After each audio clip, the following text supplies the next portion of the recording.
પાટણ શહેરના ward number 7માં છેલ્લા 7 દિવસથી દુર્ગંધયુક્ત પીવાનું પાણી આવતા સ્થાનિક મહિલાઓએ પાલિકા સામે આક્રોશ વ્યક્ત કર્યો હતો। પાટણ શહેરના વોર્ડ નંબર 7માં ઉનાળાની શરૂઆતમાં જ પીવાનું પાણી ગંદુ દુર્ગંધયુક્ત આવતું હોવાની ભારે બૂમ ઉઠી છે।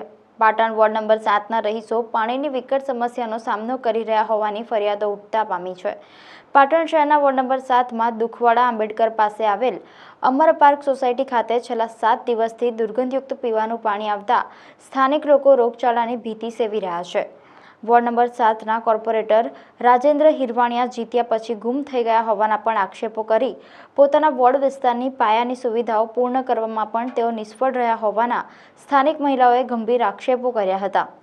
તો એક મહિલાએ પાટણ નગરપાલિકામાં અમર પાર્ક સોસાયટીમાં દુર્ગંધયુક્ત પાણી આવતું હોવાની અનેક ફરિયાદો કરી હોવા છતાં પણ આજ દિન સુધી તેનો યોગ્ય ઉકેલ આવ્યો ન હોવાનું જણાવ્યું। સ્થાનિક મહિલાઓએ વહેલી તકે પાટણ નગરપાલિકા દ્વારા પીવાની પાઇપલાઇન અને ભૂગર્ભ પાઇપલાઇન જોડાઈ ગઈ હોવાથી દુર્ગંધયુક્ત પાણી આવતું હોવાથી યોગ્ય રિપેરિંગ હાથ ધરી સમસ્યાનો કાયમી નિકાલ લાવવા માંગણી કરી હતી। ત્રણ અરજી આપી પણ કોઈ ચેક કરવા આવતું નથી। 15 દિવસે આવું ગંદુ પાણી પીએ છીએ।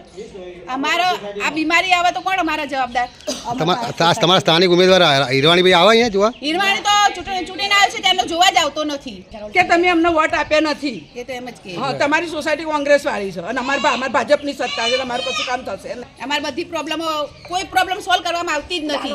અમર પાર્ક સોસાયટીના અમે રહેવાસી છીએ અને છેલ્લા લગભગ 4-5 દિવસથી અમારી સોસાયટીમાં ખૂબ જ ખરાબ અને ગંદાતું પાણી આવે છે કે જેમાં ગટરની સ્મેલ જેવી દુર્ગંધ મારે છે। તેમ છતાં પણ નગરપાલિકાવાળા કંઈ કરતા નથી। અમારી સોસાયટીના સભ્યોએ જઈને અરજી કરી આવે તેમ છતાં ખરાબ પાણી આવે છે। અમારા ઘરોમાં કેટલાક સભ્યો અમારે બીમાર પડે છે, તકલીફ થાય છે, તો નગરપાલિકાને વિનંતી કે તેઓ અમારું પ્રોબ્લેમનું સોલ્યુશન